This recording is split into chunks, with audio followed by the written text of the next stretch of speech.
Happy first day of Hanukkah, the feast of the dedication. Hanukkah means dedication in Hebrew, and it refers to actually the rededication of the sacred sanctuary inside the temple in Jerusalem in approximately 165 BC, before Christ, in the period between the Old and New Testaments, when the Jews were oppressed by the pagan Syrian Greeks, and the emperor had set himself up as a god and ordered that the Jews worship him. They could observe Judaism to a limited extent and worship their God, but only as he was perceived as subservient to the greater God, meaning the emperor of the Syrian Greeks. His name was Antiochus Epiphanes, Antiochus the Revealed One.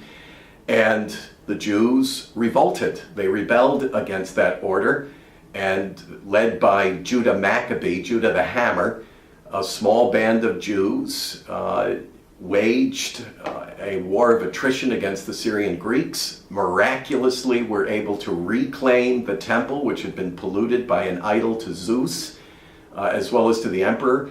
They cleansed the temple ritually and reinstituted the worship of the one true God of Holy Scripture. They were able to hold out there against incredible odds for 8 days until reinforcements could come, and eventually they triumphed over the Syrian Greeks. And that wonderful story is memorialized every year by Jews around the world and more non-Jews. In fact, I advocate for Christians to celebrate Hanukkah. After all, Jesus observed the Feast of the Dedication. In John chapter 10, verses 22 and 23, we read that when it was winter during the Feast of the Dedication, Jesus was in the temple walking in Solomon's portico. So this was important enough for the Son of God to mark this festival.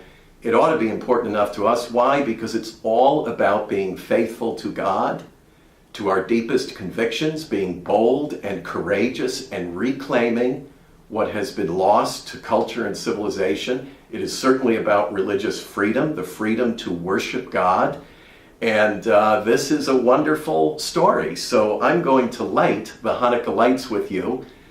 For each of the 8 days of the festival, an additional candle is lit. Tonight, of course, we light only one, so I'll light the first. And then at the conclusion of the 8 days, I'll be back with another video, concluding video, when the whole menorah, the candelabra, or Hanukkah, it's sometimes called, is totally lit. There are 8 candles, 8 flames for the 8 miraculous days that the Jews were holed up in the temple against the Syrian Greeks, and 1 servant candle which lights the rest. So, of course, we start by putting on the kippah, or the yarmulke, sometimes called. The yarmulke is Yiddish, kippah is Hebrew. And the skull cap, please don't ever call it a beanie. It's not a beanie. It's a reverential skull cap that indicates God is above my head, is my authority. And then we always start, actually, with a prayer. I don't want to fast forward here. I have the traditional Hebrew prayer book, the Siddur it's called, and this one happens to bear the name of my uncle, Robert Schenck, for whom I am named. He died in service to his country during the Korean War. I was the next born male, so I was honored to be given his name as a legacy, and I inherited his prayer book, so I'm very honored to have it. And inside is the traditional Hanukkah prayers written in Hebrew and in English. We read Hebrew, of course, from right to left, opposite of English, and that's the way we light the candles. So I'll light them from your angle, your right to left. We start by lighting first the servant candle, and then that candle will help us light the remaining candles. And we begin here on your right. Baruch atah Adonai Eloheinu melech olam, Asher kiddushanu b'mitzvotav v'tzivanu lahadlik ner shel Hanukkah.